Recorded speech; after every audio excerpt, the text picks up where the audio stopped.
it's Mike, and today what we're going to look at is a DCGG571B DeWalt grease gun. This TYM 494 behind me has a ton of grease fittings on it, and it'd be really easy to use something that has a battery on it. You can just go over, pull the trigger, and get some grease into the fittings. So right here, this claims to have 10,000 psi of pressure to be able to push some grease in. So I have just opened the box once, looked at it real quick. You're going to be the first ones to see it come out, and we're going to load it with some grease, grab a battery, get the battery on there, and see how it works. So here it is, right out of the box. Ooh, what is this? This is the manual. You should read the manual. I actually read the manual beforehand because there is some really good information in here.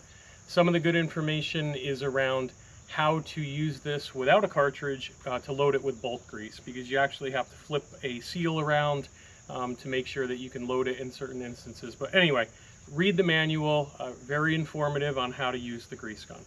So here it comes, taking it out of the box for the first time. All right, so this is the DeWalt grease gun right here. It has pretty long hose on it. Can't remember what it is, 36-inch, something like that, maybe a little bit more. We're just going to toss this to the side and pick it up later. Okay, it has a LED light on off switch right here for the LED.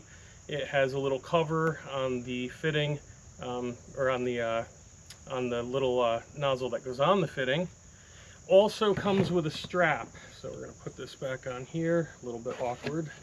Okay, it also comes with a strap. Put that strap on, carry it around so you can have two hands free until you use it. It actually does have a lock button. That lock button is not to lock it on, it is actually to lock it off so you don't accidentally hit the trigger and squirt grease all over the place. Sits nice and flush here. Again, we're going to put this to the side now we're done with the box. Sits nice and flush on whatever surface that you need it to sit on. And says it's pretty easy to load. So what it says to do here is unscrew this, take this out. You can see right here you have the plunger. It says to pull the plunger back and move it to the side so it is like that. Then what the instructions say when you read them is to remove this cap, to slide the grease into this. It says to pull this off right here, a little bit messy. Set that on the table like that. And it says what to do is screw this in, which we're going to do.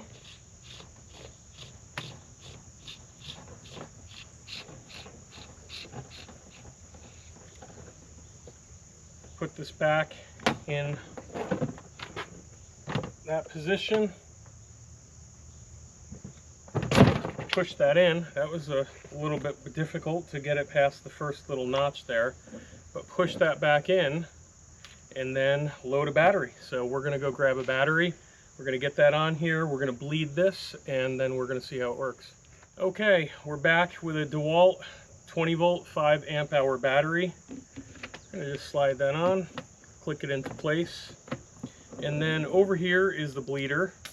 You can hear when I opened it up, you might not been able to hear it, but I could hear it. You could hear there was air that came out. Let me try it again. Yeah, a little bit. Okay, so air came out for sure. Now over here, this is the release valve. This is set at the factory at 10,000 psi. What they say in the manual, again, if you read this, you'll find out that if there is an obstruction, it will push grease out of this. That's not a problem at all. It's meant to do that. It is just so it doesn't overload the tool. The other thing right here, there is another little Allen key screw. If debris gets in there and it gets clogged up, that is a clean out that you can use there. Some other things with this, it is a variable speed trigger. We'll play with that in just a second. The more you pull it, the faster the grease comes out. I believe it can empty this tube pretty quick. So what we're going to do now is we are going to go get a piece of cardboard to be able to put some grease on so we get the packing grease from the factory out of the tube. So that is one thing that they did say, is that there is grease in it from the factory. We're just going to see how it pushes out. Okay, back, but not with a piece of cardboard. We're back with a trusty shop towel. So I'm going to pull this off, take this and put it here and see what happens. Unlock the trigger as it says. Grease is starting to come out. There it goes. Remember, this is the first time. And there's our grease coming through. So what we'll do is we will go ahead and go over to the tractor. We'll put this on a fitting. I'll move the camera a little bit closer and you can see what it looks like pumping grease in. We're just going to do one fitting. All of my fittings have caps on them. So I'm going to take the cap off of the fitting right there. As you can see, this just balances up here pretty well on the loader frame. It has rubber on the bottom, so it's pretty stable. So we're going to take this, push it on the fitting, and works like a charm. Just pushes grease right out of the fitting, no problem. Seems to work great. I'm looking forward to greasing all the fittings on this tractor. There's probably about 25 fittings that need to be greased periodically. So I think this will make it much more efficient. Looking forward to using it. Hope you enjoyed the video. Make sure you read the manual before you set this all up, because it does have some good tips in it.